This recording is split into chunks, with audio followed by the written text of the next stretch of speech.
Welcome to the Marble Sports Worldwide podcast, where we discuss your favorite marble sports. We bring you in-depth analysis of each event across many different marble sports competitions. Catch all the information and drama you want to hear about your favorite players, teams, events, and more right here on the MSW podcast.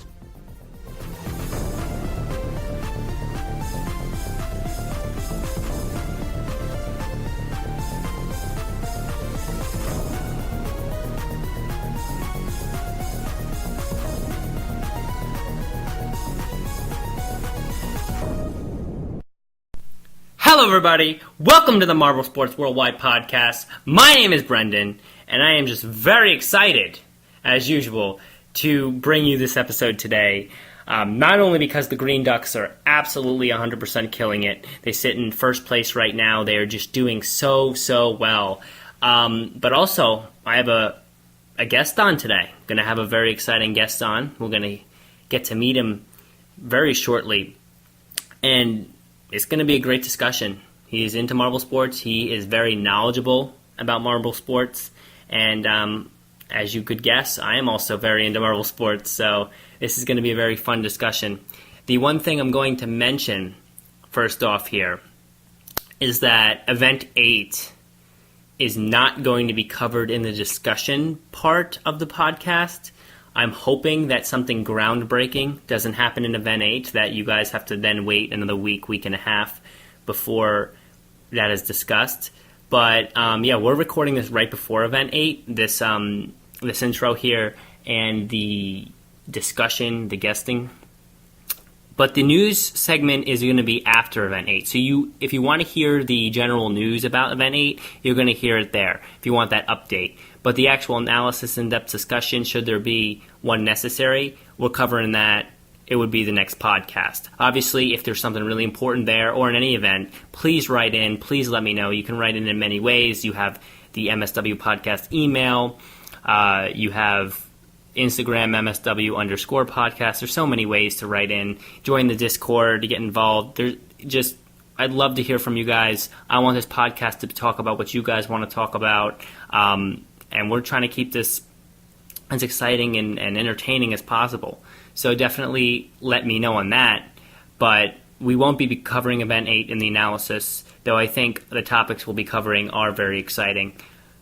And, it won't affect not having Event 8 won't affect the validity of the topics. So besides that, our goal to get 500 to make this a definite weekly podcast. It's on its way. We're at about 150, 200 listeners in total on episode 5. So we're getting there. We'll have to see how it keeps going. I think there's a lot of people out there who enjoy listening to me ramble about marbles. So keep it up, guys. And to me, it's just great to see marble sports growing in general. You see a lot of not only people listening to the podcast, you're seeing the Reddit page for Marble Olympics grow every day. You're seeing the subscriber count for many marble sports channels grow every day. Gel goes up thousands per week. I mean, MSPN going up, Marble Fubuka, same thing, going up thousands per week. I mean, it's just crazy how many people are starting to get in marble sports. I'm telling you, it's an upward trend, guys. This is the time to get involved in it. It's at its beginning. I mean, I know marbles have been going on forever, but the marble sports, more professional production and sport itself, Marble Olympics has only started 3 years ago. A lot of marble sports channels getting some good quality starting recently in the last year or two, like Marble Fubuka and MSPN really starting to improve the quality, become more prominent marble sports channels. This is all happening now, guys. So definitely get on board if you want to get on board. I would get on board. I'm definitely on board. But with that being said, I hope we reach our goal. I hope we can reach that. And if we do, like I said, weekly podcast. You can hear me ramble weekly instead of bi-weekly. So with that being said, let's go to the news.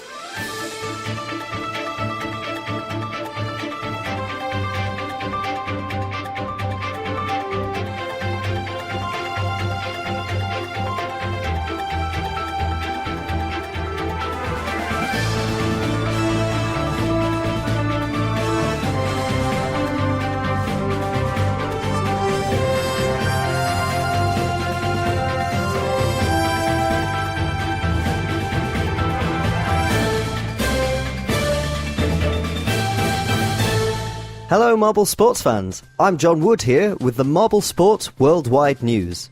This past couple of weeks has featured events 4 through 8 of the Marble Olympics, the Gravitrax Quartet Slalom, the 5-metre sprint, the 5-metre relay, block pushing and the summer biathlon. Many placements were jumbled over the course of these 5 exciting events. The Gravitrax Slalom held the first gold medal for the Crazy Cat's Eyes, a solid silver for the Raspberry Racers, and the first good performance for the Jungle Jumpers. The 5-metre sprint sped by with a first-time gold for the veteran team Mellow Yellow. The Hazers clinched the silver medal, and the Crazy Cat's Eyes maintained a spot on the podium with their bronze. Event 6, the 5-metre sprint, held a bit more drama with a controversial call on the Midnight Wisps. They were disqualified by officials for purposely trying to hamper the Raspberry Racers' performance by knocking a transition block into their lane. Whether this was purposeful or not is still up for debate. Rookie team, the Green Ducks, took their first gold medal and would assume first place overall for a couple of events. The O-Rangers showed up with their first good performance, taking silver, breaking what many now call the Oceanics curse. The Oceanics have yet to perform well enough to reach the top half of the standings in any event. The Raspberry Racers stay hot and take bronze in this event as well. Event 7, block pushing, shook up the standings quite a bit, with the top 3 being Midnight Wisps, Team Galactic, and another hot showing for Mellow Yellow, taking bronze. The track type and block size were also varied for this third time, creating a different block pushing experience for these marbles again. As for the summer biathlon, the Raspberry Racers cannot stay off the podium, racking up their 4th medal, a bronze, giving them the highest medal volume of all teams. However, they have still yet to take a gold. To the surprise of the fans, the Jungle Jumpers surge back with another medal, this time taking a gold, and the Chocolatiers do the same for their second medal, a silver. As for the general standings, the Raspberry Racers edge out the Green Ducks by only 2 points and hold first overall. The Green Ducks are now sitting in second as a result of their poor 14th place finish in the summer biathlon. The highly contested third place has been taken by Team Galactic. Now only 12 points behind the Green Ducks, they shot up from 7th overall after their silver medal in the biathlon. Mellow Yellow now holds 4th, sitting on 87 points, just 1 point behind Team Galactic. The Hazers and Crazy Cat's Eyes find themselves in joint 5th place with 86 points, making for a very exciting race between the top 6 competitors. At the bottom of the table, Oceanics are resting just above the Pinkies in 15th, and the Rangers starting to weave their way back into the competition as well.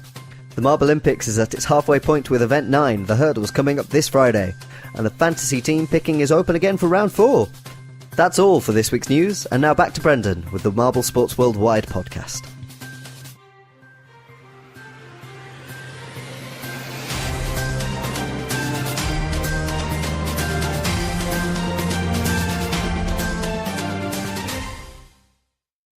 What's going on, everybody? I got Commander Woof here on the phone today to talk to us about a couple of very exciting topics from the past few events of Marble Sports. We'll call him Commander for the sake of simplicity during this discussion here. And he's going to be talking to us today about two very interesting topics. First of all, the Jungle Jumpers, which are a very overlooked team in the Marble Olympics normally. They did have quite a couple good performances and then some bad ones, but we're going to get into that with him in a minute or two. And then we're also going to discuss the long-going debate between the two sides of the Midnight Wisps Raspberry Racers debate. Did the Midnight Wisps interfere with the Raspberry Racers?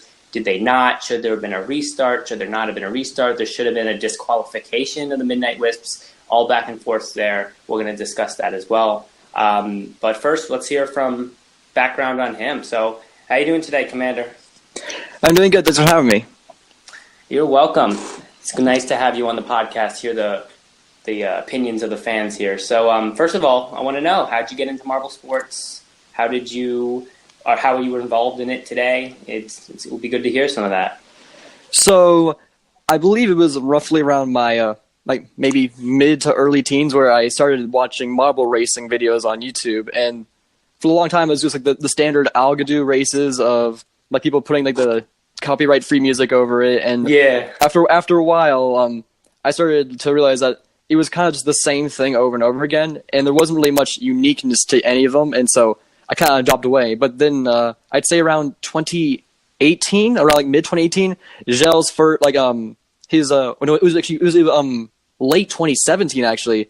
Gel's 2017 Marble Olympics video went a little bit viral, about 1 million or so views, and so it got recommended to me. And then I decided, for old time's sake, I'd try watching an old Marble video, and I actually ended up getting into it. And like what I loved was how he brought a sense of like role playing to it all, where he would treat it like it's a legitimate sport, and there was like commentary and fans cheering in the background and like a whole lot of pomp and circumstance, making it made it so much more fun. And like now after that, I'm now like an active watcher of like MSPN and Gel's channels. I'm a Patreon to both of those channels, and I'm even like for the MSPN, they're doing a Marble-mentary soon, and I'm doing a small voice line in it to help support. And then I also, it's very hard to see, but my Marble is actually in the stands for the current Marble Olympics. Oh, very cool, very cool. But it's in Block 1A, and so you will very rarely ever get to see it. It's like, it looks kind of like a mint green with a brown bottom, and then like a white wavy line through the middle. It's on the guys, far, definitely look out for that. Yeah, he's right next to the second security guard from the very first block. So if you notice him, that's him. He goes by the name of James Wolf. That's his name. But yeah, like I love supporting stuff like this. Like it's so much fun to kind of just like have fun and be silly and every now and then. Yeah, and going off what you said there, like I mean, for me, again, the role-playing situation, the kind of realistic feel the Marble Olympics gives is one of my favorite parts about it. I mean, like, even you just said security guard talking about a marble. Yeah. Like it was normal. Yeah. You didn't say it, like, awkwardly. It was just secure, like, it was normal. Like, like, it's great that we can just do that. We can pretend like that. And we know that they're obviously not real, and they're obviously not alive competitors that can affect their own results through practice and things like that. But it's great to talk about it that way. It's a great whole new world we can open up, and I love to be in it. I love to talk about it like it's real. I love when other people talk about it like it's real. I know there's many people out there, including yourself, that are very into that, very into the whole world and aura of the Marble Olympics and marble sports and that kind of thing as well. And so it's great that you're into that. It's great that you're a patron of both of these very, good quality, aspiring YouTube channels for marble sports. And I hope, more people like you come along, and all of a sudden marble sports is,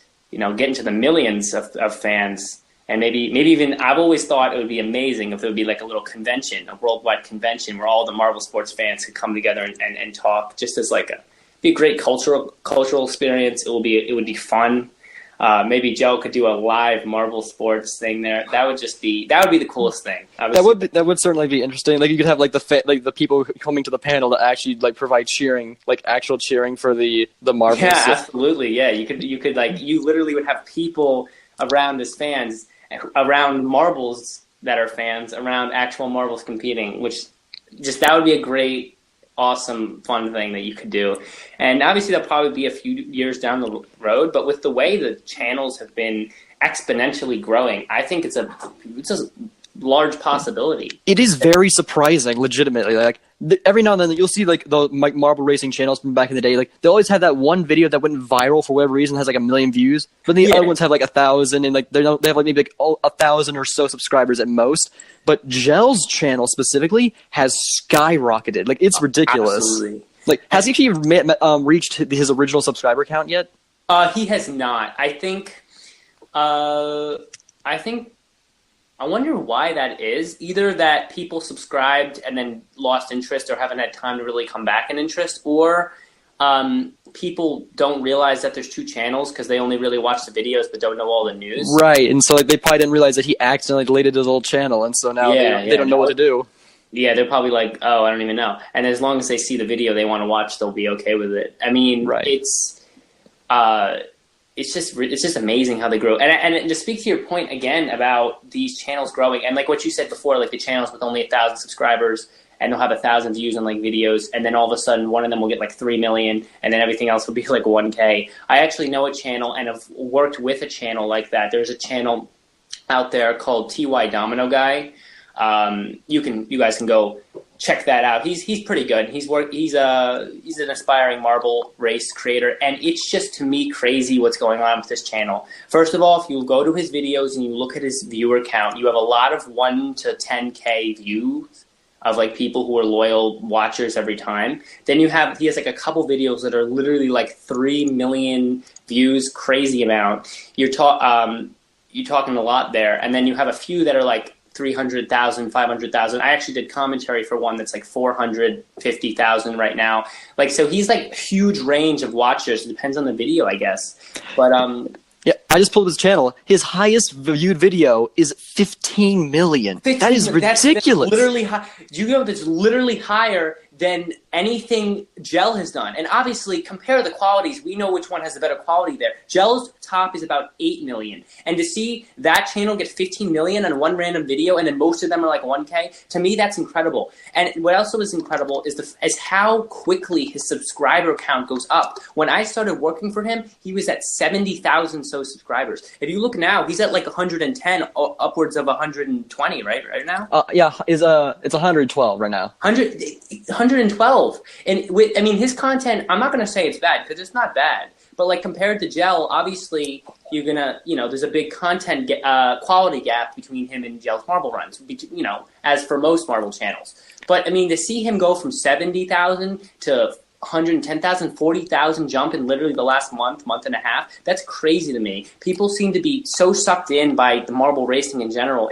I think we're talking, some actual worldwide community, much bigger than we have now in a couple of years, because it's taken off the whole sport, the whole marble racing in general. When you said that Gel's highest viewed video was 8 million, I thought you meant his old channel, but no, the qualifiers for 2019 is at 8.1 million. It's crazy. It really is crazy. The other ones are not even at a million yet, but like they're all old videos, so I can kind of understand that. But like that's insane. Like how did it go so viral? Like, what is it?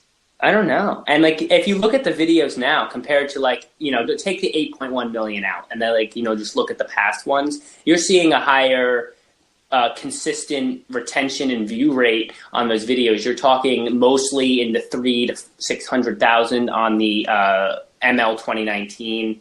I think that over time, of course, the viewer count will go up because, not all the views come in the first day. They come over a couple of weeks. Right. And people getting around to watch. I mean, take event 1, if you could tell me the viewer count on that. I know you have it pulled up. I should probably pull this up.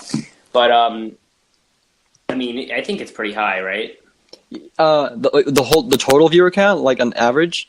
Total viewer count of event 1 of ML19? Oh, event 1. Let me see here. Event 1 is currently at...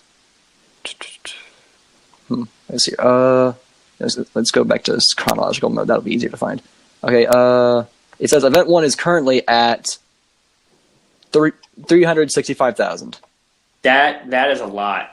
Compared to, not compared to the 8.1 million, of course, but compared to the other ones, that's a high retention rate from of the events. If you look at all the events in general, you look, okay, so you got 365,000, then consecutively, event 2, you got 287, event 3, you got 378, 280, 286, 245. I mean, you're talking a retention of probably about 250,000 people at least per episode, probably up to 300,000 per episode, which is great retention. You go back to 2016, you look at about maybe 100,000 viewer retention rate, meaning the amount of viewers that can get the consistent watching every time. 2017, also looking about that 100,000 viewer retention rate. So it did go up, definitely. I think the 2019 qualifiers, you got so many views because that was put out everywhere, because it was the beginning of the 2019. It was a new updated quality situation.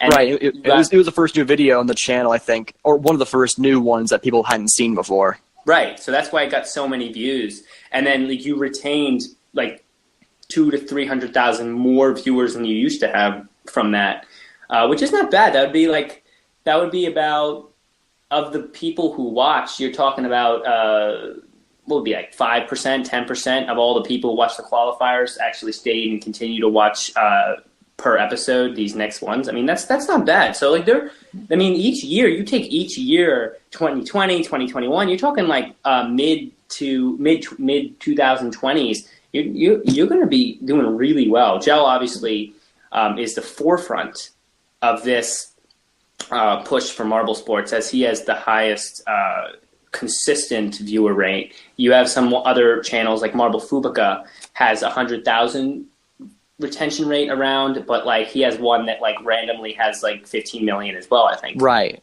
But I mean, it's impressive to see how this has taken off, and I think we're talking some really big events, possibly some human in-person events between marble sports fans and some of these channels themselves in like 5 years around. I would definitely be totally for that, and hopefully a part of those in a big way.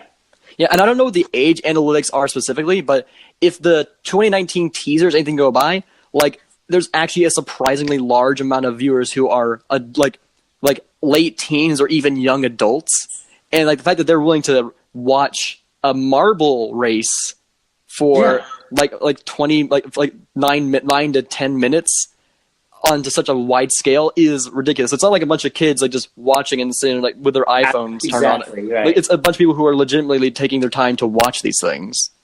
Right, and definitely, that's a great point. Oh, and by the way, guys, I know this was not the topic. We have a couple topics to get to, but this is a very important topic. I'm glad we kind of slid right into this. The point you're making, and that's a point that I was unsure about, but I'm very happy to see that. Like you ask people, because I know a lot of people from the Discord in the Marble base for the Marble Olympics, and the Discord from the MSPN and a couple other marble sports related Discords. I mean, you see, like you ask the ages of those people. I mean, you're not just getting like 10, 12-year-old people. Like, kids like that, they're all just a bunch of 100,000 kids just young age watching this, and then they're going to grow out of it in 2 years. I mean, you're talking people. I've seen a lot of, mostly I see between, at the very lowest 12 years old and at the highest. Oh, I know a couple that are like actually 50 years old. And really? Which is, I knew one guy, and he's very into this. He loves the whole marble sports. I've talked to him a couple of times. I mean, the big range is usually between 14 and like 25. And and you're getting like college age people and even people that are into their, regular jobs that are like consistently watching this and are very into this, and when you get people that age that are, a lot of them are into something, you're getting that whole community built on that age. Those kind of people are the ones that can, really make this big, because that's the next generation of people. You have like 1 million of them that are into marble sports. You're going to have conventions. You're going to have a lot of interactions. You're going to have big things going on, because those are the people that can make things happen. So it's not just a little kid thing, nor is it at the other end like a older thing. It's right here in the most, the budding generation. So I'm very excited to see where this goes. And I was surprised, as you said, that we saw the age range of that kind of situation. So I'm very happy about that. Yeah, I think now that you mentioned that, like that kind of age range of 14 to 25, that's roughly like the age group that probably watched the first marble racing videos show up on YouTube. Right. And they probably, just like me, probably fell out of it as they got older, thinking that it was kind of just too silly. But then saw things like Gel's marble runs, and they realized the potential of like how much you could actually do with this kind of concept, and started to get back into it again. And I think that's kind of how it all happened. Like a lot of us probably watched marble races on YouTube whenever they got popular, and then I think they started getting less popular, I think, because the algorithm wasn't supporting it as much. But then it started to happen again, and now we're all getting brought back in again and just making a big giant community. Yeah, that's a great point, and that would be a great like survey to take. It would be. All the marble sports players see or watchers, not players. Ask them when did you start watching marble sports the first time, and when did you come back to it? Did you get bored of the animated, and then all of a sudden Gel comes out with this real marble situation, this real Marble Olympics, and you're like, whoa, this is crazy, this is insane, I'm coming back now. I mean, you might find many people like yourself that had that sort of experience, because that, I could see that. You get into, a lot of people like the whole, just the feeling of watching marbles and the smoothness and the rolling and everything. Like, I get that. Like, there's a whole, it's really just fun to watch the racing, even with no commentary and stuff. But then you get repetitive if it's just animated, but then you come back with real life productions and people are just blown away. And I was definitely blown away. First time I saw marble sports, actually the first time I saw was a sand marble rally race, and there was commentary on it. I was like, what? No way. There's commentary on this. I stayed with that channel a little bit. All of a sudden, Marble Olympics pops up. I was like, what? This is crazy. There's no way that there is a Olympic Games for marbles. And I was like, dude, it's it. I'm watching this channel. Yeah, that was for me too. Like, when Greg Wood started talking like, at the beginning of like my first video, I was like, is this seriously happening? Like, I was like, whoa, dude, this guy sounds like he should be commentating the NFL or something, you know? Yeah. National Football League for foreigners, NFL, America thing. But yeah, definitely should be professional announcer. And I'm glad he's into it because his excitement is creating everyone else's excitement. Right. Gel's excitement, his excitement together, that's where you're getting everyone else being like, whoa, this is not just, a 12-year-old throwing marbles at a, one of those tracks you can buy online. This is production. This is time put in. This is professional. They're both very excited about this. They're both trying to continue this and improve upon it all the time. I want to get into this now. I definitely want to watch this. And I already liked marble racing, marginally from before. And now I'm really into it. Right, yeah. And I think that's the thing. Like, everybody really needs to kind of be into it, because if one person is not putting as much effort into it, it kind of sticks out, and because they're going for a very serious film instead of a parody or satire or anything like that. So with people like Greg Woods taking it very serious and all that stuff, it adds to the whole immersion of the whole role playing kind of aspect of it all. Right, because if you listen to Greg Woods, there is no indication that he doesn't think marbles are serious athletes. There's no indication the whole time, and it's just an incredible thing. And I don't think. The thing you have to remember is I think everyone's into it. But let's say someone doesn't get into it. There's someone in that organization, the JMR, who feels like doesn't get into it, or someone comes along and is like, oh, dude, that's stupid. What are you talking about? Marbles, they're not even a lot, and then you get that negative energy. Well, there's enough people at this point that want to take it seriously, whether they know it's pretend or not, that it wouldn't even matter anymore. Someone in the JMRC, the Gels Marble Run Committee, gets a little about it. They don't even want to do it anymore. Well, there's someone else who wants to come in and take their spot. I guarantee you. Well, especially maybe with the revenue now from that channel, but right. I'm sure there's people who would want to come in, be like, hey, you don't like it anymore? Well, you know what? I would love to be part of Gels Marble Runs, because you have a huge fan base now and a lot of supporters and a lot of fans. So, it's impressive to see how it's grown. I want to see it grow more.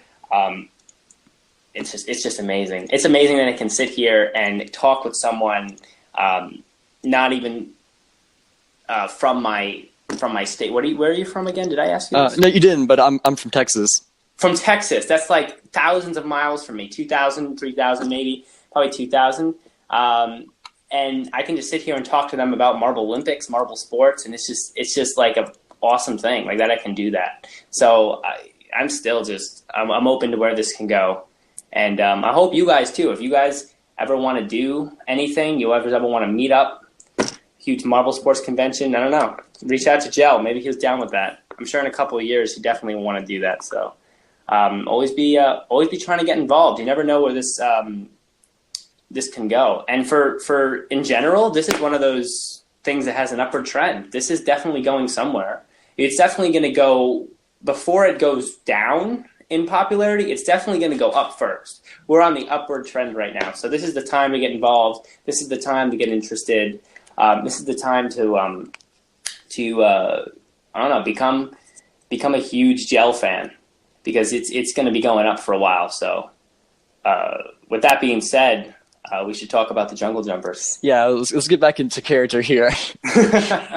That was a great discussion, dude. That was kind of natural there, but I appreciate that. That was good to discuss the movement of the whole marble sports situation. Right. But to focus in a little bit, we have the Marble Olympics. We've had 8 events actually so far. No, I think it's still 7 just now. 8 hasn't happened just yet. Yeah, when we're recording. Oh. When you guys are listening, it's going to be 8. So that's right. Make sure you, by the way, do your fantasy picks because new fantasy picks open again after Event 8, so be aware of that. But first of all, I want to hear from Commander Wolf here about the Jungle Jumpers. What is it you wanted to say about them? How you think about how they've been performing? So I get any Marble team that can make it to the Marble Olympics is clearly pretty good, but Absolutely, the Jungle Jumpers, they seem to not really hold up to the standard. Like in 2017, they never made it above the 14th overall place, and they only won 2 medals, one in archery for gold in archery, and then a bronze in underwater race. And then after that, they overslept for the sand race. That shows a Oh, level. I remember that. Yeah, they don't seem to have either the mindset or the dedication, or possibly even maybe the skill level to really compete at the absolute top of the top. Definitely maybe above the average, but not nearly at maybe the standard Olympic level. Now, I guess to be fair to them, they did win qualifiers, so they had to beat other teams to make it there still. But they never seem to really continue. They never seem to actually get people excited because no one actually expects them to do well, and it's so disappointing. 2018, they didn't even qualify, and then 2019 they surprised me with their qualifying. That was the big moment for me because for the 2019 qualifiers, Momo didn't make it, and that's my A team right there. And so I needed to find a new team to follow. And I really like the Jungle Jumpers coloring, and they were very surprising with how well they did in the qualifiers. They placed what was it? Was it fifth? And that was really surprising for me. It's maybe they'll do good now, and then they just once again started to drop the ball. It was just another outlier. They got first place in the. Let's see, what was it? I'm surprised I don't have a chart on the wiki actually for this one for the more recent events. Let's see. Oh, they got first. Yeah, in the 100-meter water. Wait, the 100-meter water race, and then. Oh, that was a practice race. Oh, that's right. Yeah, I'd have to pull that up because, to be honest, the Jungle Jumpers are so under my radar as a team to notice that I have to actually look. They're under everybody's radar because they don't point, perform well. I know, and that's it's a good point to bring up. That's to me why I'm surprised why they even got that gold medal. If you could find that would be so good. I know we plan to talk about them, but really, guys, come on. I mean, tell me right now that you think I should know how the Jungle Jumpers are doing. I mean, really? I mean, they don't perform. So I mean, I have no shame in having to look up when they got first place. Did I have this? I might have actually had this written down.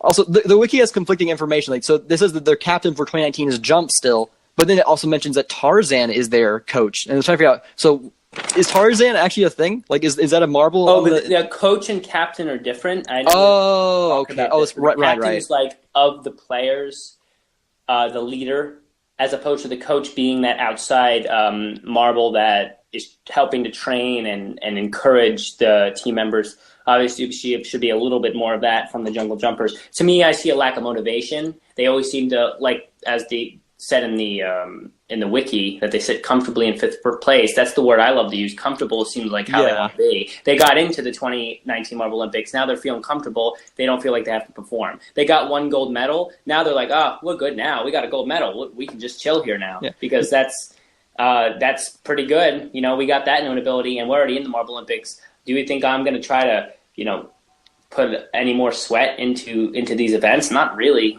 They don't really seem like that team that really wants to do that. So, I mean, obviously, and you know what? If they don't want to do it, there are teams that want to. You talk about the Green Ducks right now. I mean, holy crap, the Green Ducks. They are a rookie team. They are really pushing incredibly hard. Obviously, they don't perform, top 3 in every event, but they've been 4th place in 4 or 5 times. 3-4 times. Yeah, they've been consistently at the top. Yeah, and they got a gold medal. They got a silver medal. They were the first marble to complete the cycle of this Marble Olympics. After 7 events, they've had a gold, silver, and a bronze. You're talking that's a motivated team. Jungle Jumpers not seeing the same motivation or push from them. Did you find the Yes, they got 3rd in the Gravitrax slalom, so the 4th event. But that's the only medal they've made so far. It's the only really significant placement I think that they've made for 2019. Oh, they didn't even get a gold in 2019. Not yet. But there's 16 total events. Oh wow. Didn't even get a gold. Yeah, Jungle Jumpers finished 14th in the block pushing. Pretty bad. Oh, You're talking sixth place in the relay race, so they were there. Yeah, they but had they seemed to accidentally fall into some momentum. After the Gravitrax slalom in their third, they had a 10th, which was but then they did have a sixth in, like I said, in the relay race. So that's really where most of their good performances happened, as they had a dead last in the balancing, and after the block push, recently sit at an overall 13th in the standings. I know the event 8, the triathlon, has happened already, but as of event 7, they're sitting in an overall 13th place. So, like I said, they had their good performances, but like I said, not really anything super impressive. Yeah, and I actually completely forgot to mention, but their overall placing at the end of 2017 was 15. So they're just they were just above the absolute bottom of that year. And so they're definitely not they either haven't found their legs yet, or they just aren't committed enough. I'm not entirely sure which one it is. Yeah, it's you could debate that. I'm not really sure. I mean, the most surprising thing for me is that a team like this, that we're saying is not really a motivated team, is placing higher than the Oceanics. But that's a whole separate discussion. Yeah. Wow for me on that. Yeah. You mentioned this block pushing. Real quick, they did say that they reduced the weight of the blocks, and so most people probably expected the blocks to go further and beat the record easily. But I think what ended up happening was, by making the blocks lighter, they ended up flying off of the track easier, and they lose so much energy. Absolutely. And because of that, they don't travel as far. And that not only is it reduce the scores instead of actually making them higher, it also it increases the risk of the block flying over the other track and then getting a disqualification for even though it's the fault of the prop itself, really. Or the recoupment. The block pushing in general, the variance of the block pushing in general, is something I'm going to definitely talk about a little bit later here. But one of the things I noticed is that, because you had 3 different block pushing variants that I'll go into more detail a little bit later here, but what I see mostly is the transition from the really high scoring 117 meter record and the high scoring into the hundreds that you saw into the qualifiers, and then between 50 and 70 centimeter scores that you saw here is not just the changing of the block weight, which definitely, every time that block flies up and all that weight is on one point, it's going to cause a lot of friction and cause a lot of momentum loss. But you're also talking about track difference. In the qualifiers, you had a different type of track, a more smooth track being used for the block push. I think I noticed that. Yeah, and you have this weird, you're going from the single file generic marble racing track that you almost see more in the less elite competitions. That track, that very normal track to see.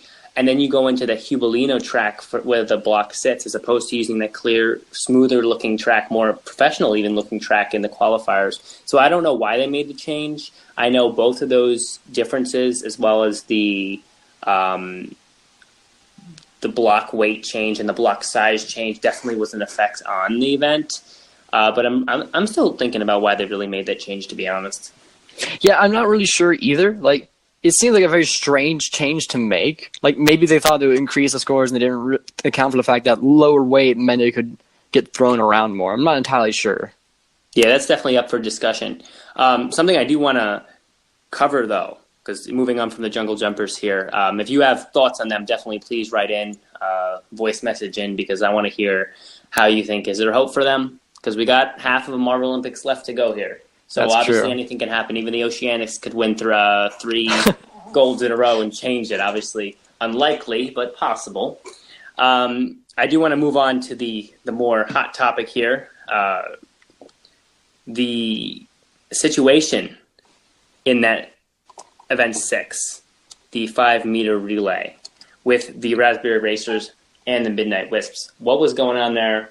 Do you think it was a interference? Do you think it deserved disqualification? What was going on there? Why don't you start us off on that? Explain a little bit of that. So the more I I'm literally playing it back frame by frame here, and the more I'm seeing it, this seems like before we started recording, I did mention that I think I was more on the side of it should be kind of a disqualification. Absolutely, you did, yeah. But like, I'm more on the fence now because like looking at it, like I'm like literally by frame, the Midnight Wisps like just a little bit off course, and like it seems like they were intentionally trying to hit the block away from like the button to knock it over, and so it seems like it's kind of like flying up, and like it's either like it's too wide of an area and the equipment needs to be improved, or the Midnight Wisps were intentionally trying to throw their block onto the Raspberry's pathway. It's not really clear. Like, and I get the arguments here. Like, on the one hand, like the equipment, like it could be a equipment failure, and like they need to get something better. But it could also be that the Midnight Wisps were intentionally exploiting that error to try and mess up the other teams.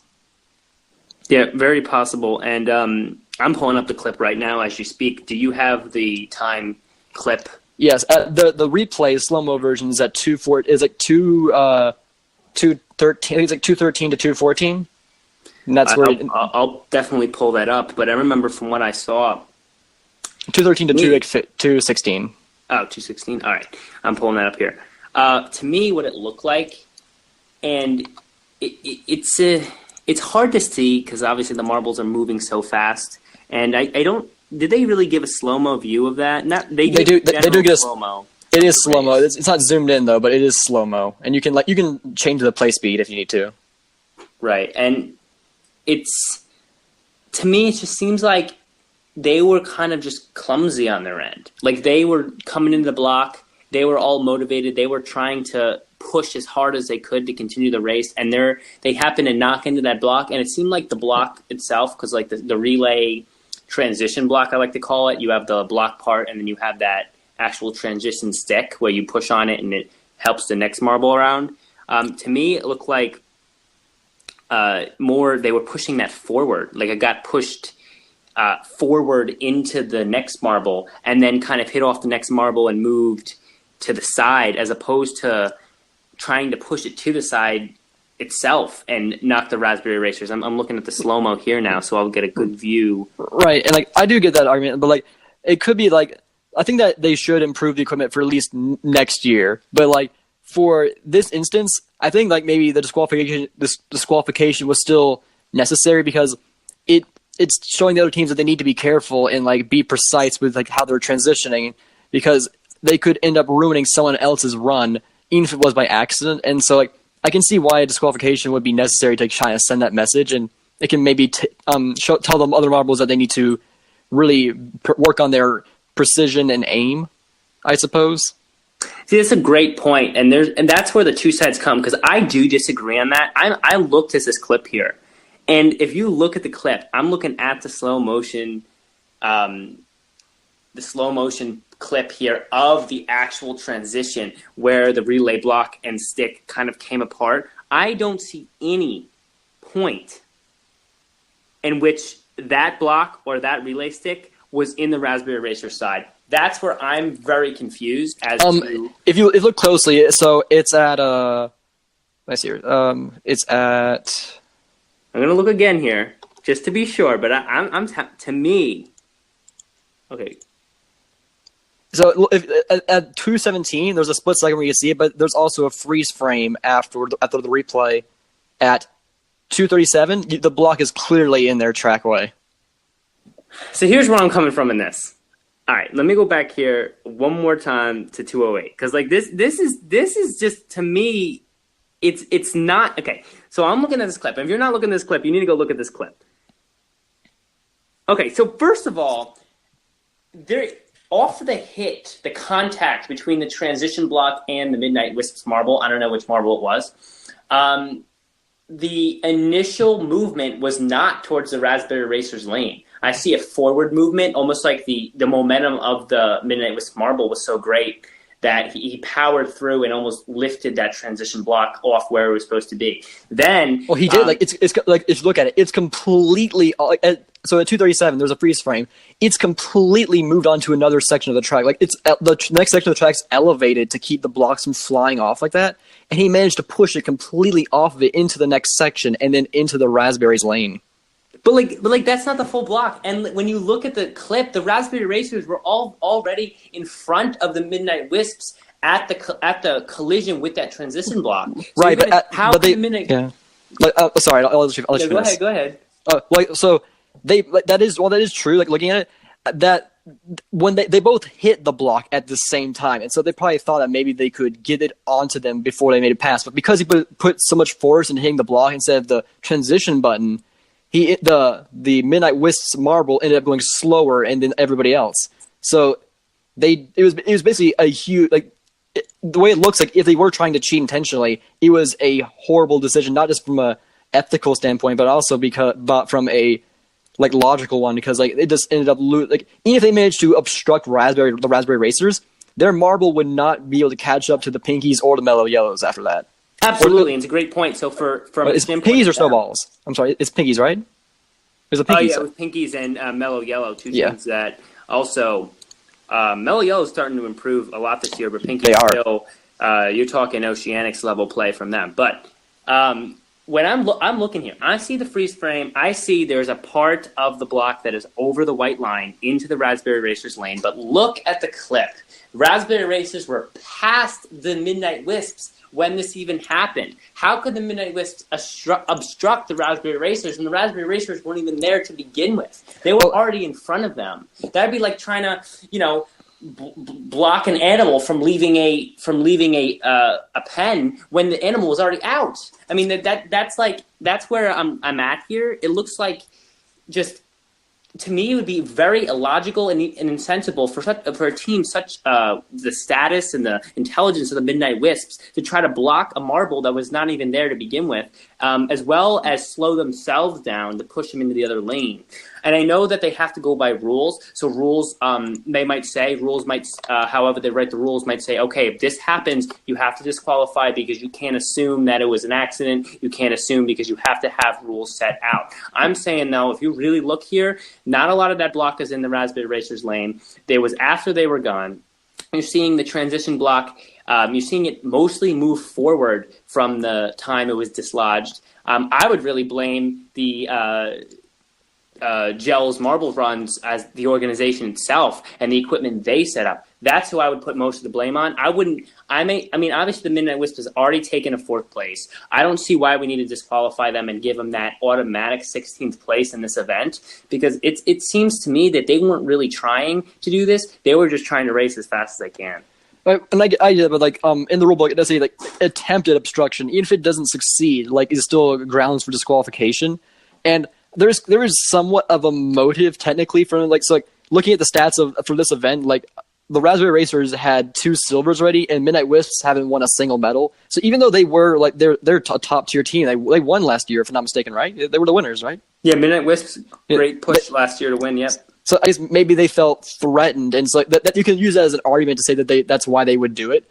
But I'm not entirely sure.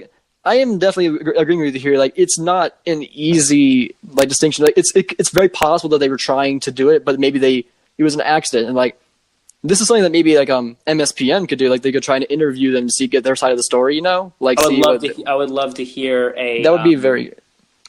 The MSPN's talk show. Yeah. Go into this. They haven't posted in a while, but that would be. I think I think they should really ask the Wisps and Pinkies, Yellows, and the Raspberries all in interviews to see what they all saw at that moment. I doubt the Pinkies or the Mellows could see anything because they were probably focused on what they were doing rather than what was happening next to them. Because that's how to win a race, you really got to kind of focus dead ahead. So the only people who could probably really give us a good explanation would be the Wisps and the Raspberries. Yeah. But they're both clearly biased parties in this, obviously. So even if they do tell us you do have to take it with a grain of salt. Yeah, absolutely. And do we have any indication that the Raspberry Racers brought this situation to the attention of the officials, or is it more like an observed thing from the outside and the officials stepped in? I believe it was the officials themselves that stepped in. Right. It was not. None of the racers brought it up themselves. It was the officials who made that call. I think they made the call in the middle of the event, if I'm not mistaken. I could be as it was going, or maybe it was brought up at the very end. Maybe, and that's where. For me, I think there needs to be sort of a progression of rules and regulations by JMR themselves in this situation, because I think what should be happening, anytime you have a situation where an obstruction or a unfair play between marbles may be unclear, like in this situation, there's an argument for you that they were trying to do it and it could, definitely possible. Then there's the argument on the other side that, they were just pushing and the thing dislodged. It was an equipment problem and it happened to fall a little bit into the other lane. There's both sides of that argument.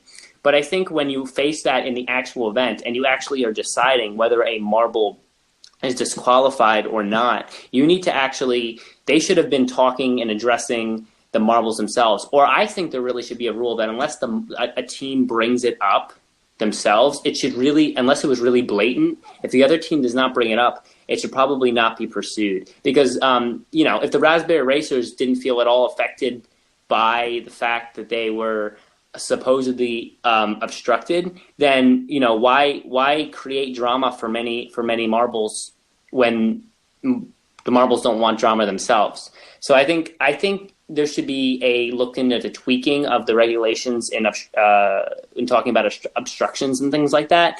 But that's a complicated topic when you get into, should they be asking the team first? Should they not listen to the biased views of the team? Should they try to go right into have a rule set and follow the rule set? I mean, that's a very difficult topic. Right, and I think what I want to know is how they came to the decision. Is it like other sports where the referees or the judges will kind of come together and make a decision, kind of maybe vote? And so was this or is this the determination of one person? It's there's one judge who decided this decision. I'd like to know, is there a group of judges that will kind of came together and decided? I looked at the clip. It was during the replay that the disqualification was actually announced. Right. So I'm wondering if maybe after the event happened, they noticed it and they probably came together and voted on it, or if this was just one single party making this decision. That is something that should be distinguished. Absolutely, because you see in many sports where plays happen that are confusing and happen so very quickly it's hard to tell. Like you can see in the normal clip, it happens so quickly you can't even tell. Yeah, I didn't notice it the first time in my first viewing. Yeah, I really did not either. So that's where in other sports when that happens, they have a conferring of the referees. They watch the replay, they talk about it. They're like, okay, based on what we're seeing, should we consider this an actual attempted obstruction? And if I at least saw an indication of a conference, then I would have been a little more okay, even if I think the call was bad, well, not all calls are going to be perfect. Everyone sees it differently, and calls are going to be calls, and I would have been okay. I didn't see really too much of conferring or a review and time taken to review the replay, so I'm a little bit concerned about that. Besides that, though, I mean, I think, obviously it's going to come down to the judges. It's going to come down to the referees. You have to trust them. You have to believe them. And if they make a bad call, everyone makes a bad call. But I do think in this situation, it was not an attempted, purposeful obstruction. Right. And let's see. I'm looking at the clip again. So they finished at roughly, it was, their finishing time was 9.54. So if they didn't get disqualified, they would have taken 11th place from Indigo Stars. So if people want to calculate this for the final event, they could put Midnight Wisps at 11th and then shift everything down. But that's literally just a one. So they would have 5 points, but then everybody else will only be 1 point down from what they got before. So chances are this event in the long run is not going to make a difference, especially since Midnight Wisps were already kind of low in the standings. They're right about midway. So this ultimately probably will not matter in the long run. If it ends up being a big issue, this is definitely going to be a point of contention for a long time. But I get the feeling that this is not actually going to matter at the very end of the thing. And that's a good general point to take. And I think in the final analysis, when it all comes together, Midnight Wisps aren't going to be 5 points out of first place, if you know what I mean. But is a debate. What if we're looking at a situation where the Midnight Wisps are fourth place and they end up 5 points or less out of third place, what do you think is going to happen? You're going to have a lot of contention, a lot of upset teammates because you didn't have a system that set up that was completely fleshed out for that kind of difficulty, to deal with those kinds of problems. And then you're going to have contention between those two teams. You're going to have contention between the Midnight Wisps and JMR and the regulatory officials, and that's going to get probably the IMC too. Right, definitely the IMC, and that debate can go back and forth. You could take the other side of that and say the fact that the Midnight Wisps were disqualified took away some of their Credibility. not necessarily, well, maybe a little bit of credibility, but some of their momentum, their mojo that they've had, Right. Especially into that. They got first place in which event was it that they got the first place in? The Midnight Wisps. Oh, the Midnight Wisps. So they didn't get a medal yet. Oh, they got first place in something, definitely. Maybe in event 7, but they have not gotten a medal. By the end of looking at the end result for 2019 of this event specifically, they don't have a single medal. Oh well, evidently they actually got first place in the block pushing. So now, so it was like okay, okay. So my argument is quite odd, but what I'm saying here is like you could say, okay, well maybe if they didn't get disqualified, first of all, maybe they wouldn't have gotten first in the next event because seemingly they took this not as a negative thing, but they took it as something to bounce back from. Obviously, they really did bounce back, going from last in event 6 to first in event 7. But then, depending on the different teams that this happens to, because this is probably not going to be a one-time occurrence, because there's always difficulties. You could say, okay, if that team didn't get those 5 points and they got disqualified, that team may have, not have gotten that first place in the next event. That team, those teams that got 1 point less, those teams might have performed better if they not have had their 1 point less. So you're getting in some very difficult situations in discussions on the morale of each team, the progressing skill of each team into the next events, and that's why there needs to be definite rules so that as fans and as teams, they know whatever happens here, you may just suffer from this, and that's the way that everyone gets the play on. Everyone gets the fair play here. And looking at the sorry, go ahead. So I'm looking at the total points after the block push, and this actually does kind of matter to a small degree. It's like the teams that the Midnight Wisps would have replaced is Indigo Stars, Savage, Oceanics, Balls of Chaos, and Chocolatiers. So Savage Speeders and the Crazy Cat's Eyes are tied right now, and Mellow Yellow are all tied with 80 points. This is after, as of event 7, by the way. Yes. It's out, guys, but this is as of event 7. What happened? Right, so moving Savage Speeders down 1 point takes that tie away. And it's like these 1 point values do matter right now, but that's the short term. I think in the long term, ultimately, this is this early season stuff. Like, there's gonna be a lot of ties at the beginning, but generally in sports like this, the teams don't flip flop with performances. There's always a consistent set of teams that do good. Right, like the Green Ducks. It's like there's not gonna be it's very unlikely, but I highly doubt there's gonna be a point where at the end where all 16 teams are actually so super close in terms of point values. I've never seen that before in marble sports or any sports personally. So ultimately, I think while the tie right now, this will affect the point values here in the short term. In the long term, it shouldn't matter. Absolutely, yeah, I agree with that.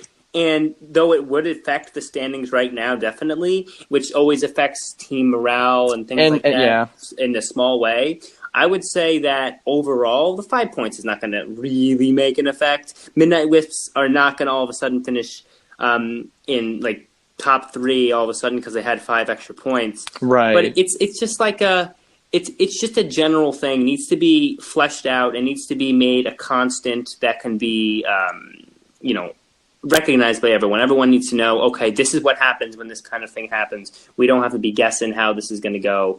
And there's going to be bad calls, but you know what? With a more methodical way to handle each one of these problems, I think that's going to be more receptive. The fans and the teams are going to be more receptive of that. I don't know if there was too much backlash from any of these teams, Midnight Wisps, Raspberry Racers, on the call here or on the situation at the moment, especially since the Midnight Wisps kind of came back with that first place. So they might be feeling all right at the moment. It is good to just, for the future, realize this. And I would say, just to try to, make this a little bit more, I don't know, put some more rules on this. That's all I'm saying. And I hope the JMRC works this out. Yeah.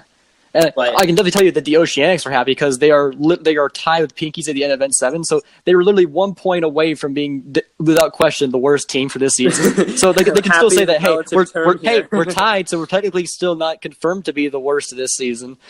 That's still so sad. Home field advantage, and they're still so low. That's so sad. Man. How did the Snowballs do during 2018? Like for their Snowball? See, that was something I brought up in the last episode. Because a lot of people were coming around saying, okay, well, it's a normal thing. It's almost like a superstitious thing that if you host the Marble Olympics, you're not going to perform well. Well, that's not even true. Yeah, they placed in the top half from last year. I believe they placed 6th. I could be wrong, but it was 7th. 5 and 7. And they were running in the top 4 for like half of that season. And that's listen, what I said about it before, the fans probably were not upset with the Snowballs with the 7th, you said 7th place, right? I mean, that's not that bad. And I know that the home field still, but like that's fine because the fans got to see them compete. They know it's Marble Olympics. They know these are the top 16 teams. They got to see the Snowballs compete at a high level for a long time. In the top 4 for a while there, and then they sunk down a little bit, still stayed in the top half. Well, the fans are like coming out like, oh, that was good. They competed, they were good. Oceanics, I'm not even seeing any sign of competing. They're below teams like the Jungle Jumpers that seem to have lost some motivation and lost some drive to really compete in this Marble Olympics. I mean, and they're sitting way below that. Jungle Jumpers now at 42, Oceanics at 22. The host team who has run in the top 4 for many, many events in the last couple of seasons, and you're going to tell me they're going to sit in last place? I mean, come on. I mean, to me, that's not even a trend through host teams, nor is it at all respectable. So obviously, like I said, happy is a relative term. It's better to be 15th than to be 16th. But I mean, they should really have like 50 more points than they do now. Right, and honestly, the home field advantage thing is like, it definitely plays technically into how well you do because it's a mental thing, but ultimately it doesn't actually matter in regardless of what sport it is. But it's more of a mental state. So you would think that it would at least help them to do better. But I guess it probably goes to show that it takes a lot more than just your own mental state or own motivation to actually do well in the sport. You actually have to put the effort in and really be good at it. Yeah, definitely. It is a lot of a mental thing when you talk about the home field advantage, and it I guess it's showing with the Oceanics, but I mean, I'm really trying to understand what's been going on with them. Even the Rangers, who had a stint there where they were not performing that well, they came back where they had a second place one event, they had the block push, they had what did they have, like an 8th, 7th? They had no, they were above that, they were like 5th. They were performing decently. I actually picked them for my fantasy team for events 6 and 7. 7 and 8 because of how they've been increasing their performance. And the Rangers were sitting at the level of the Oceanics, below the Oceanics even, at the beginning of this Marble Olympics, first 3-4 events. So I mean, you can turn it around. And the Rangers are definitely doing that. Oceanics still cannot get out of this bottom divot. They didn't even do good in the one water event, whereas in the Snowballs, there were a lot of ice events, but the one snow event, I think that the snow rally they did 4th in, it's maybe they're their own physical makeup. I don't know if these marbles are just representative of these elements or if they actually are made up by them, but they're meant to represent the ocean, and they actually did really bad in the one water event that happened. Absolutely, and that is it baffles me. Yeah, I mean, we have other water events coming up, so we'll see True. if they somehow magically get their act together. But I'm in general kind of confused as to their performance. Please, someone out there who may know something about the Oceanics, write in and tell me what's going on here. All right, because this is something that I've been confused on for a long time. Bringing it back to the relay race thing about obstructions, I think there is a bigger issue that needs to be addressed. The divider walls are either maybe it's not actually an issue. If I actually was there in person, I could see a better look of it. But I'm pretty sure they are too low and too thin to the point where the marbles can actually physically touch each other. I'm pretty sure that they can do that. Looking at some of these shots, I'm pretty sure at 410, the hazers and the pinkies are nearly touching each other, and the pinkies isn't even all the way to the right as it could be. If it's moved over a little bit more, in fact, in the event, they probably were bumping into each other.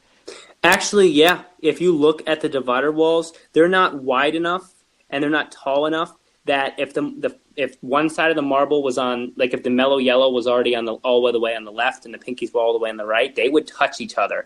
And if you look at the way the course is set up, you have where the actual transition blocks are, you have a higher wall than where the rest of the course is, which it would make sense. But the rest of the course, you have some thin and short walls there, thin and short dividers. So I can see why that transition block would have strayed over in the other lane, because that divider is not even that high.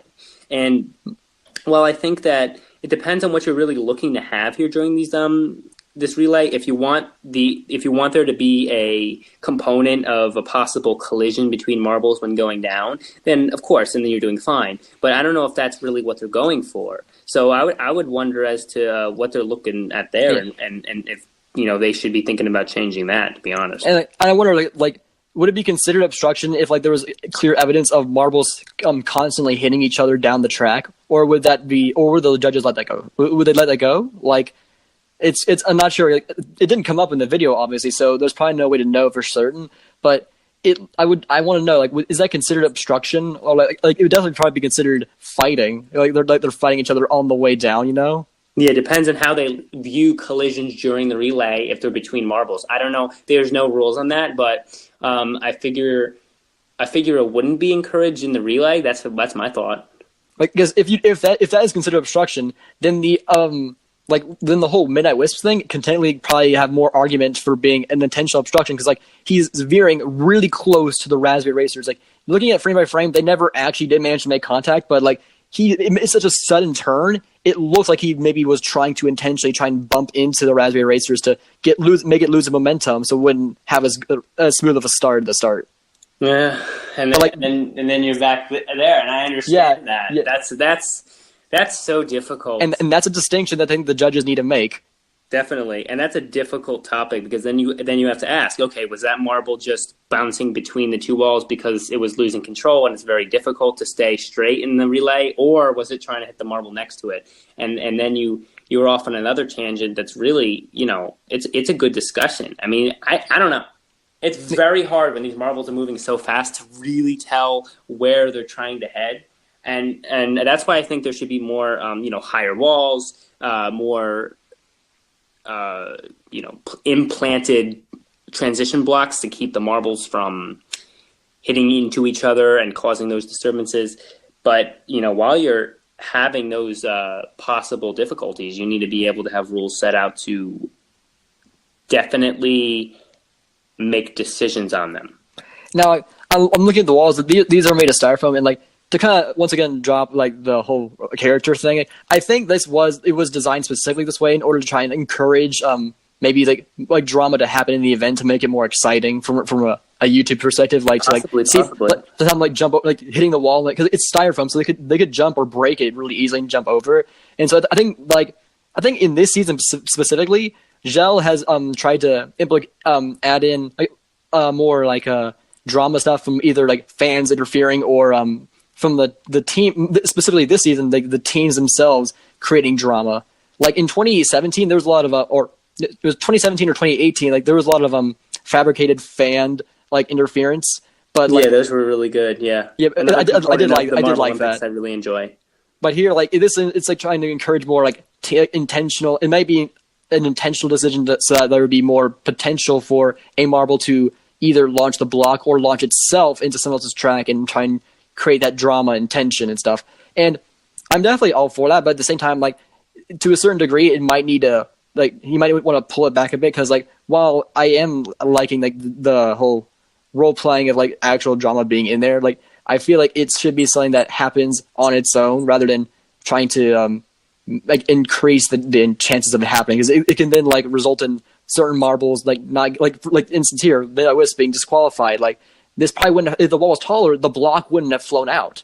It would have stayed in. Yeah, that's true. And that then, to me, that's now very confusing, because if you're making the course to increase action between the marbles, well, then don't turn around and disqualify a team over something seemingly kind of trivial and also very on the fence as to if there was actually a disturbance as this situation here. I mean, the block wasn't really clearly over. It wasn't like he hit it to the right from the situation. It looked like it went forward and fell over. It could have been a disturbance, could have not have been. And if the track was created to increase action and a little bit of drama, well, then why would you disqualify a team based on that? I mean, maybe they didn't want to do a redo, and I understand not doing a redo because now you're affecting other teams that didn't have problems. But then, I just feel like it's such a difficult thing because if you didn't do a redo, if you didn't want to do a redo, and then you left it to as is, then you're saying then there was no problem at all.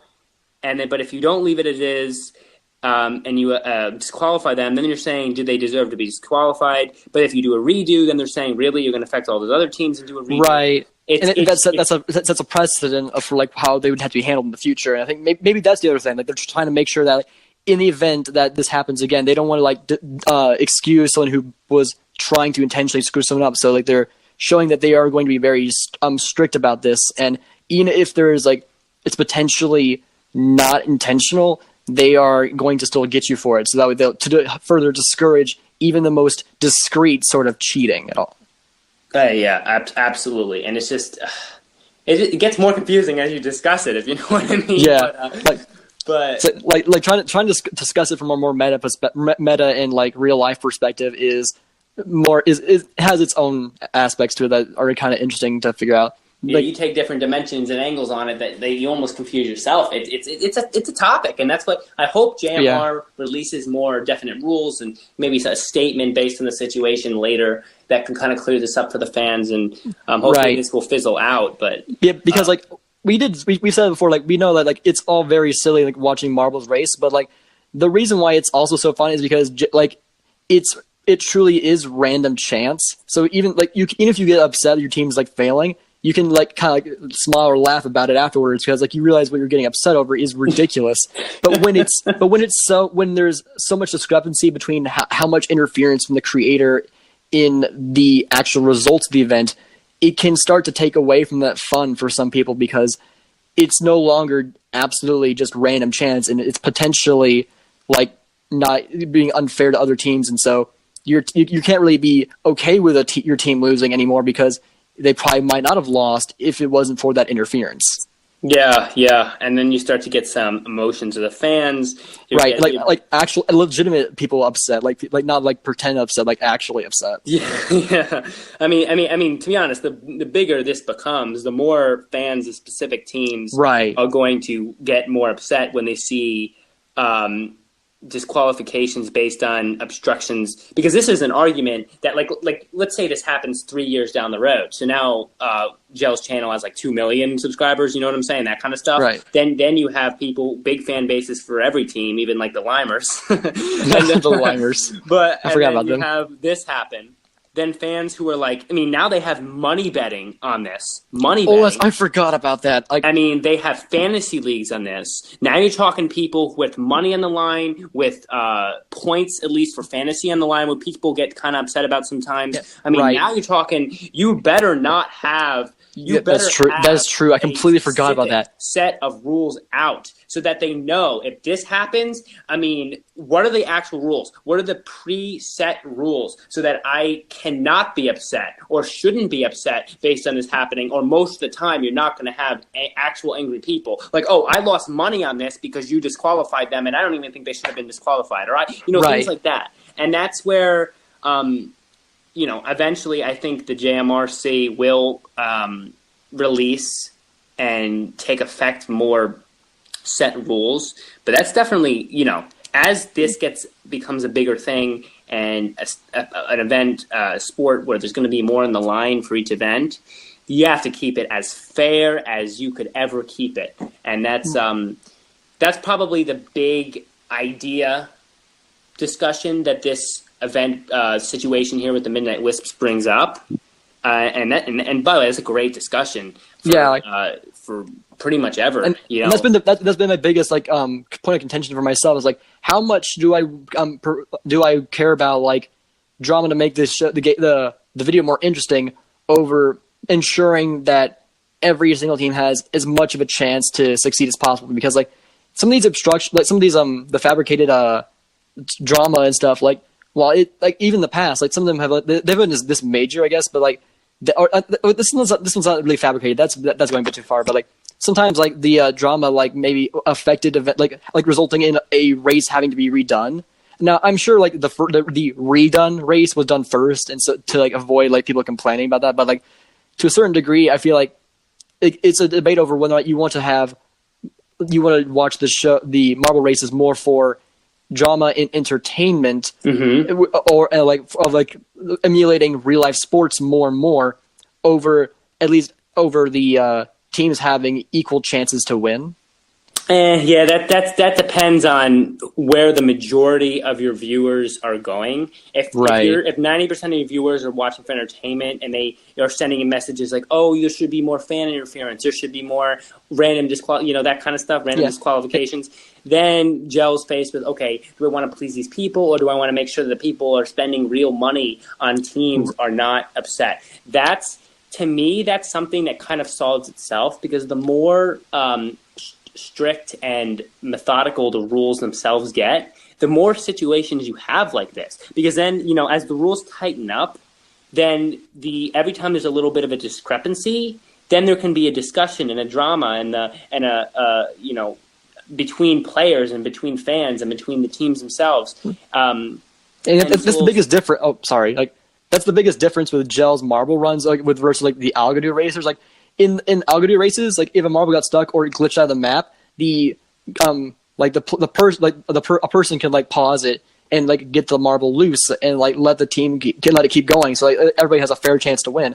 But in something like Gel's marble runs, like instead of like redoing, they've actually started to roll with unintended accidents and actually add it in as saying that like it's the marble making a decision or making a mistake rather than just a flaw with the system. And on the one hand, I like that because it adds like again to the role playing aspect of like it was the marbles like making a mistake. It wasn't just a small random issue. And like I do like it to a certain degree, but like now it's starting to edge to a point where it's almost like he's intentionally trying to make them happen, which is like kind of teetering on the edge of what most people probably consider to be acceptable. Absolutely. And two things I want to quickly bring up. First of all, talking about that right there, the decisions of the marbles. First of all, more realistic when you have real marbles, and definitely kind of the feel you want to get of the Marble Olympics itself. And when talking about that kind of topic, you can also refer then to that arranger situation in the funnel spin. Should that started? Was that the arranger's fault? To me, that was the arranger's fault.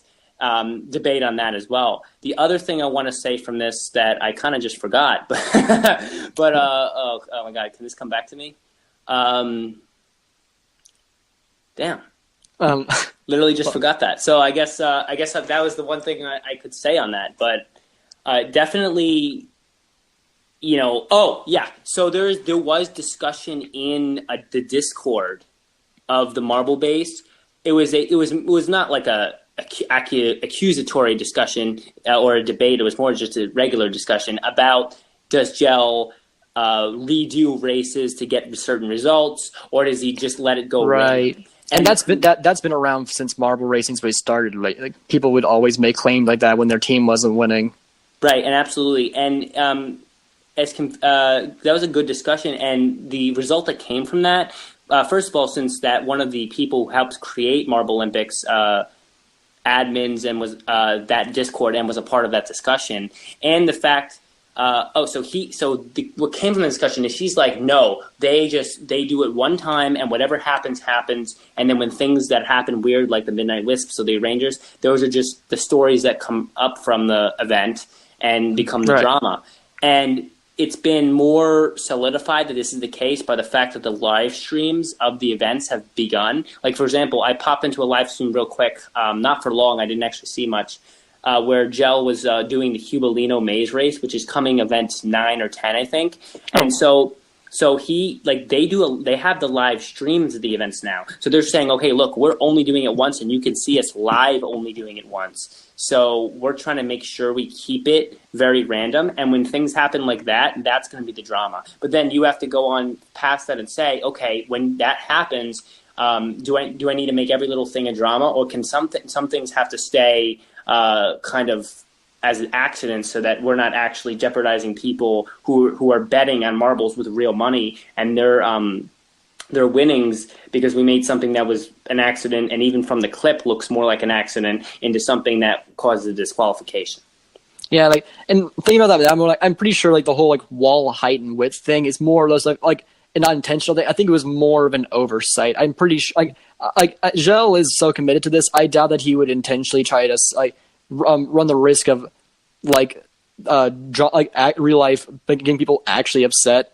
I think that it was just an oversight, and in none of the test runs did he encounter an issue where marbles were flying over or knocking into each other and ruining the race. I think that was just an oversight, and that's something they should probably consider for future events, to really consider how wide or how tall the barriers are.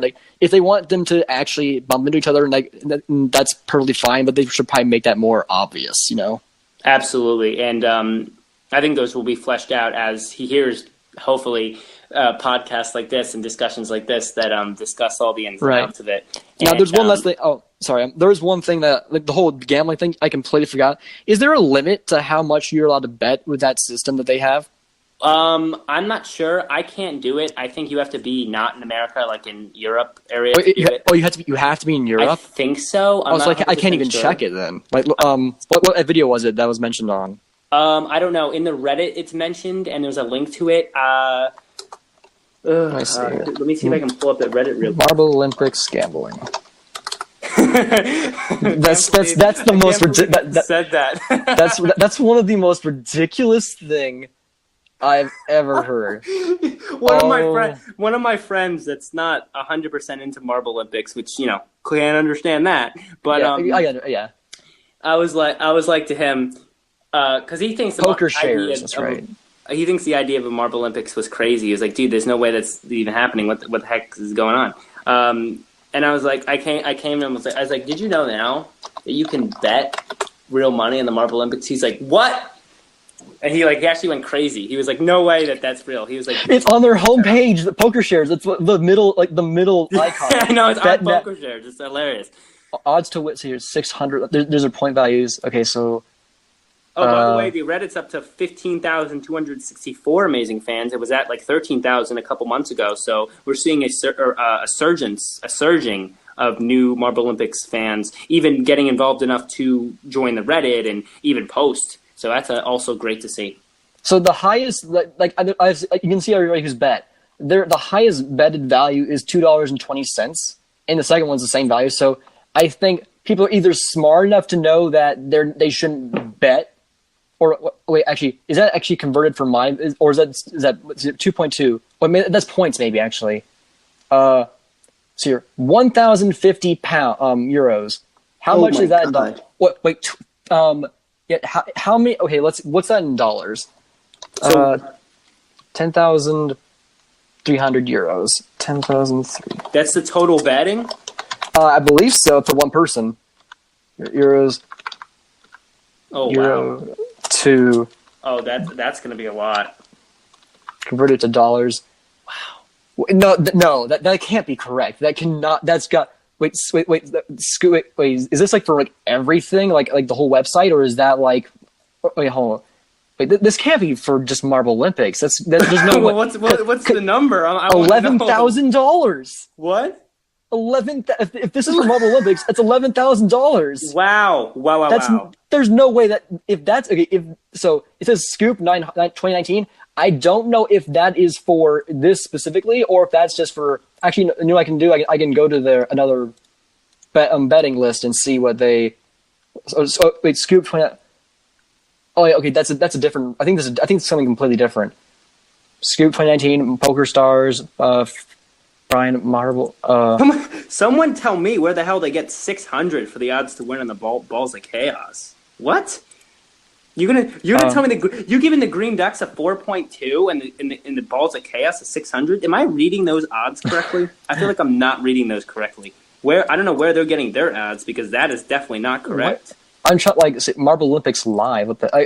I'm trying to figure out like what the limit here is. Like I'm pretty sure there's no limit. Like it's a betting site, so I'm pretty sure you can. If bet you're as much telling as me that $11,000 have been spent on betting for the Marble Olympics, well, these rules better be not 1,100, not 1,100, $11,000. 11,000. What? You said 1,100. It's 11,000. Oh, I said 11,000. Yeah, but that is just. I mean, 1,100 is a lot. I mean, 11,000. I mean, that is actual real money. If someone said to me, I'll give you $11,000, I'm gonna be like, wow, because that's money I can use for stuff, right? 1,100. Well, it's a lot in total, but between everybody, it's not too bad. I mean, but if you're getting into the tens of thousands, and then probably eventually over the years up to hundreds of thousands. I mean, there needs to be that's the poker section. That is not the marbles. Okay. But they don't list the money for the marble section. I can't find any money values here. So there's no, as far as I can tell, like there's point values, but I cannot see money values. So I would like to know that. I'm very curious now. So the overall winner in trampoline jump. Is trampoline something that's going to happen? Now, how much? That's coming soon. I guess you have to bet out a couple events. You can bet for events and then for overall. How much does each one cost though to bet on? I feel like I should have looked into this more. I think you can bet any amount. I'm pretty sure you can bet like any amount you want. Where are they getting these odds? How? I mean, unless like lower numbers means better odds, because there's no way I think the point value is it goes up. So, like if they're consistently winning. So for instance, let's go to marbles again. But the chocolatiers are in no respect doing way better than the crazy. 120 odds to win. 600 to 120. Shoot. Yeah. Wait. 600. What? No, this can't be right. It must be like lowest number or something, because there's no way that you're telling me that the crazy cat's eyes is an 18 odds to win, and the Thunderbolts is a 90. And what? Where are they getting these? Because Thunderbolts like 90 points. Like the higher the point value. So Balls of Chaos has 600, so they're apparently the highest chance of winning. They're in Balls of Chaos is in 14th place right now. That's 100%. No, that can't be right. There's no way. Maybe it's in the opposite order. So at 2 points is Raspberry Racers. They are currently in second. Okay, so maybe it's in the opposite direction. Maybe. Wait, let me see here. Maybe they'll explain the odds thing in their frequently. Oceanics and Piggies aren't listed here. I don't think people. Maybe it's because the people didn't vote on them. I don't know how. With trampoline jump they're listed, but overall there's nothing there because they haven't won. I don't think they've won any. I think it's based on medal wins. But no, because not enough teams have won medals yet. Well, actually, you know what? Most of them have won medals at this point. I'm legitimately a little bit confused on how that works. Same, and I think one, two. I'll have to look into that later. So, like, let me look that up now. Odds to win. How does that work? I don't know. That might be something that we should probably do it off time, maybe mention. Definitely. This podcast is run for quite a while, but I think the only thing I want to bring up is I don't think there should be an officially sanctioned betting section. If you want to bet with your friends, that's perfectly fine. That can add some tension and stuff between your friends. But I don't think you should make an official thing for betting, especially since while there is definitely a larger number of older viewers for this Marble Olympics, there are still younger ones, and that might be encouraging younger people to gamble, and that's some morally gray area right there. Because and there's probably some kids who probably should convince their parents, hey, can you bet some money on my marble? And that's, I feel if you want, if you want to bet with your friends, in your living room as you watch the Marble Olympics, go ahead. That's not going to stop you there. You can do that if you want. But I don't think there should be an officially sanctioned betting site.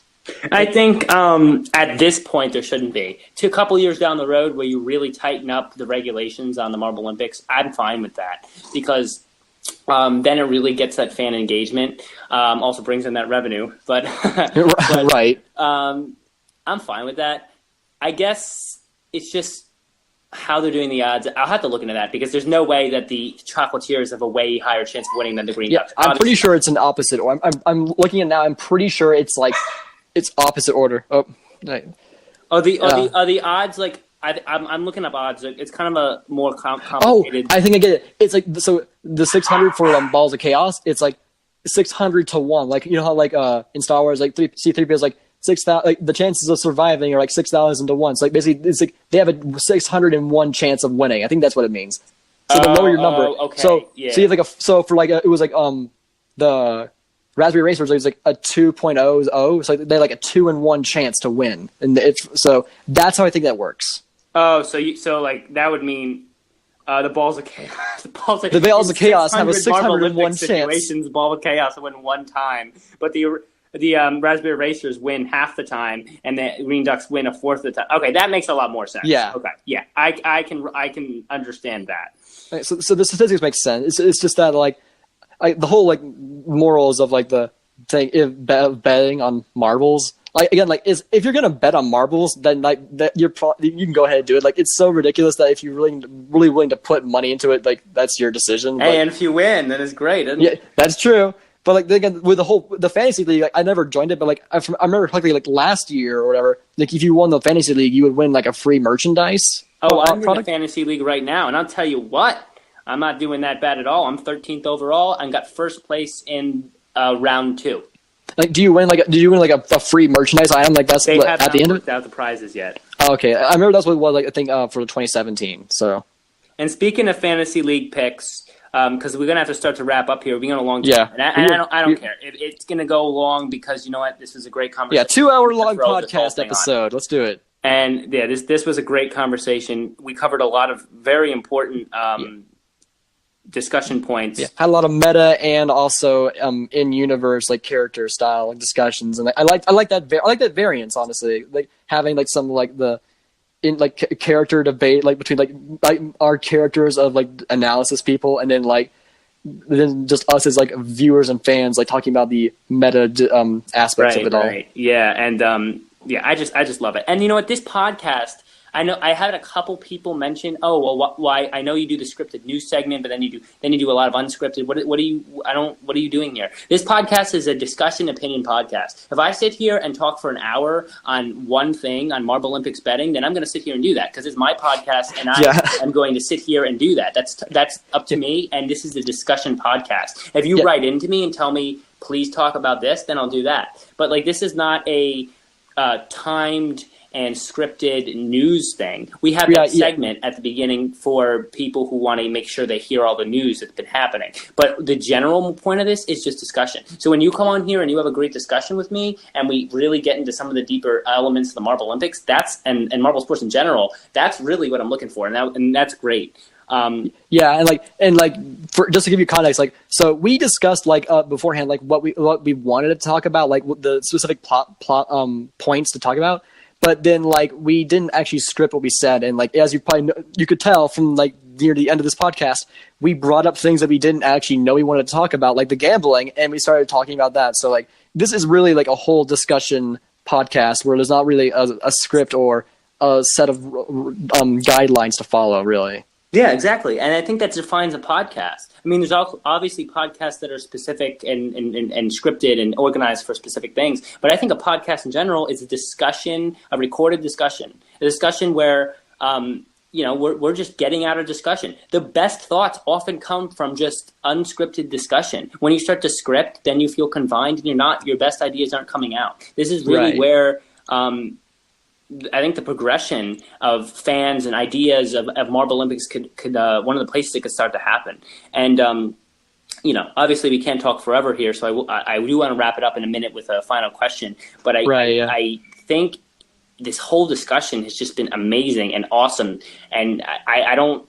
Like, if you think that this needs to be scripted, well, then MSPN can provide a 15-minute video for you on just the news, and you can go watch that. Or you could just watch the events again and look at the standings. Like or you can just listen to the news segment that we provide at the beginning. There are ways to get the scripted, quick news. If you want to hear discussion, you want to really delve into one of your favorite YouTube, subscriptions, which is what it is at the moment. And if the monthly Marble ever gets running again, if it actually gets out of its hiatus, it's working and getting running again. It's being sponsored by JMRC. There'll be once it gets going again, it finally gets published, you'll have your scripted news there. Like, it'll be completely scripted because it's all written down, it's all planned out. I mean, yeah, and there you go. There's ways to get that, and also, I mean, it's going to be hard for me to even edit anything out of this podcast because I know there were like specific little points where we were like just looking up things, but most of this was actual progressive discussion. We were bringing up new ideas. We were talking about things like people haven't even talked about before. So I mean, if it's a long podcast, it's a long podcast. Skip around it. I mean, I don't know. I'm for the couple people that do not necessarily hate, but criticize the format. I'm like, you know what? Then get the news elsewhere, or just listen to the first 5 minutes of the news segment brought to you by Hoon Kim, great news reporter. And then you don't have to listen to the discussion. But I'm telling you, this is I'm really excited that we were able to do this. I do want to end with one final thing I was saying before. You said you weren't in the fantasy league, and I recommend you get into there. I mean, maybe next time. I mean, for the B League coming up, there's going to be a fantasy as well. But right now, fantasy league looks pretty good for me. I'm sitting in 13th overall, first place in the round 2. My picks have been Crazy Cat's Eyes, Green Ducks, Rangers for round 3, and Raspberry Racers. I mean, in general, looking at the teams, what do you think are 4 good picks that you would pick should you be in the fantasy league? Ooh, okay. So let's see. To go with the smart thing, while I do still love green's my favorite color and all this stuff, and I love the design of the Jungle Jumpers. You should not pick the Jungle Jumpers at all. They are one of the worst teams that I've ever seen, and you should not pick them. Green Ducks is the easiest pick. They have been very consistent. Savage Speeders, they have 2 gold medals now, so or at least for Event 7. Event 8, don't know what's going to happen there, but so far, if Savage Speeders have the highest number of gold medals, Raspberry Racers has probably the and Crazy Cat's Eyes have the.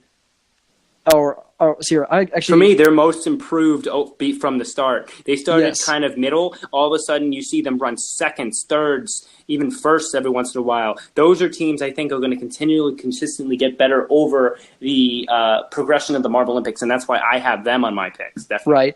Right. Hazers have a silver medal, while Crazy Cat's Eyes only has a gold and 2 bronze. But I think I'd still pick them over Hazers because they seem to be more consistent, I'd say. And Hazers have been on a downturn recently. A little bit, yeah. So I would go. So if you ask me, I'd pick Green Ducks first, Savage Speeders second, and then Raspberry Racers, and then Crazy Cat's Eyes. That'd probably be my picks. Those are good picks, and then that's very close to what I have. I have Crazy Cat's Eyes, Green Ducks, Rangers, and Raspberry Racers, and those are teams to look out for. Rangers has started, as I said before, have started to upturn recently. Rangers are looking good so far. Have made a bit of an upward. Yeah, they started with Oceanics and Jungle Jumpers scale, but they're not my team that I'm rooting for because Jungle Jumpers can't replace Momo for me. It's clear now. That's not happening. But Momo was always one of my favorites. Yeah. I have a top 5 teams. I don't like to pick a favorite team because then I don't know. I feel like I don't really want to do that. But I have a top 5 of teams I always when they're there, I like to root for them. But I don't think I'm going to reveal that now. Yeah. But Momo has the most drama of all the. Momo has the most drama of all the teams. Yeah, so that they're the most engaging to watch. Yeah, Mo Mary, remember that team? Everything that is a great. Mo Mary was an interesting situation. A great comeback story. Yeah, But anyway, hey, it was nice having you on here. I think we're going to close out for today. We'll go to our outro song. Today, our outro song will be. I haven't even thought about this. We'll just go with Hydra by F777. That's one of my favorite electro songs. So we'll go to that for the outro song. And it was great having you on here, Commander. It was great to be here. Yeah, I really enjoyed it. And I would love to have you back to discuss some of the ins and outs of the later events and marble sports going on in the future for the summer. Absolutely. If something interesting happens, I'll definitely see if I can get back on again. All right, then. So here we go to the outro song, Hydra by F777, and we'll see you guys in a week or 2. Take care. Take care, man.